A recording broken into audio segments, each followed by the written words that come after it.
Təhlükəsizlik eksperti Orxan Musayevlə bağlantı edəcəyik. Binaların zirzəmisində fəaliyyət, eyni zamanda birinci mərtəbəsində fəaliyyət göstərən obyektlərlə bağlı baş verən hadisədən sonra bu məsələ yenidən aktualdır. Orxan bəy bizi eşidir artıq.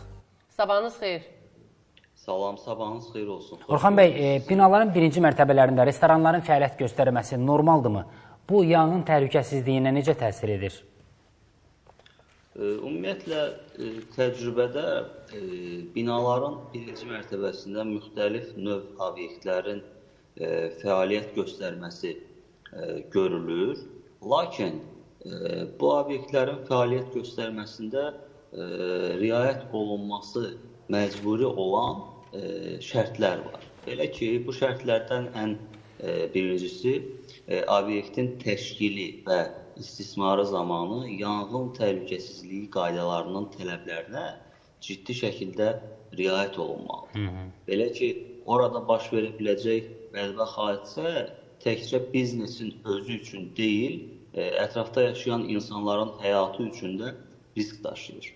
O yüzdən obyektin istismarı zamanı elektrik və qaz təsərrüfatı barədə mövcud qaydaların tələblərinə uyğun işlər təşkil olunmalıdır. Hər hansısa bir qaz sızması nəticəsində və yaxud elektrik naqillərində olan nasazlıq səbəbindən orada bədbəxt hadisələr yaşanmamalıdır. Mövcud qaydalara görə binaların birinci mərtəbəsində fəaliyyət göstərən obyektlərin təbii qazla təchizatına icazə verilmir. Bu səbəbdən icazə verilmir ki, orada hər hansısa bir qazla əlaqəli bədbəxt hadisənin baş verməsi ehtimalı minimuma ensin. Lakin bu qaydadan kənar olaraq bəzi obyektlərdə digər növ qaz balonlarından istifadə olunur ki, bu da təbii ki, bədbəxt hadisələrin baş verməsinə zəmin yaradan bir hal hesab olunur. Ümumən, həm dünya təcrübəsində, həm də ölkəmizdə hündürmərtəbəli binaların birinci mərtəbəsindən obyekt kimi istifadə olunma təcrübəsi var. Lakin bir daha qeyd edirəm ki, bu mərtəbələrdə hər hansısa bir obyektin təşkil olunması digər yerlərdən daha çox riskli hesab olunur. Bu riskli hesab olunması ondan qaynaqlanır ki, orada binanın üst mərtəbələrində insanlar yaşayırlar. Lakin bu obyektin təşkil olunması konkret olaraq qaydaların tələbləri əsnasında icra olunarsa, bütün təhlükələri minimuma endirmək mümkün olar. Bəs ümumiyyətlə konkret olaraq belə bir siyahı var ki, o birinci mərtəbələrdə, zirzəmlərdə bu obyektlər fəaliyyət göstərə bilməz?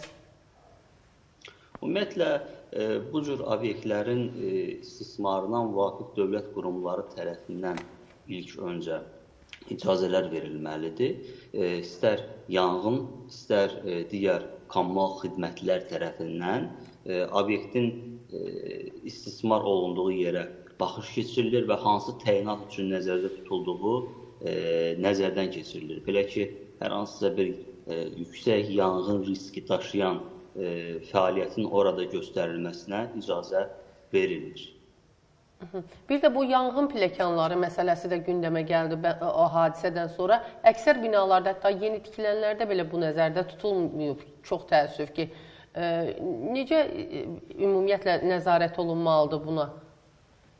Mövcud qaydaların tələblərinə görə ümumiyyətlə insanların yanğın və digər fövqəladə hallar zamanı təhlükəsiz və sağlam şəkildə təxliyə olunması üçün təxliyə yolları mövcud olmalıdır. Ötən gün baş verən yanğın hadisəsi bir daha göstərdi ki, insanlar əsas təxliyə yolundan yanğın baş verən zaman təxliyə oluna bilmədilər. Bunun da səbəbi ondan qaynaqlanırdı ki, həmən vaxtı əsas təxliyə yolunda normadan daha çox tüstü var idi və insanların zəhərlənmə ehtimalı yüksək idi.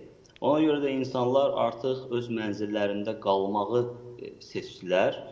Bununla da təbii ki, vaxt itkisi, zaman itkisi də öz sözünü dedi. Ümumiyyətlə, mövcud qaydaların tələblərinə görə hər bir obyektdə və binada əsas və ehtiyat təxliyə yolu olmalıdır.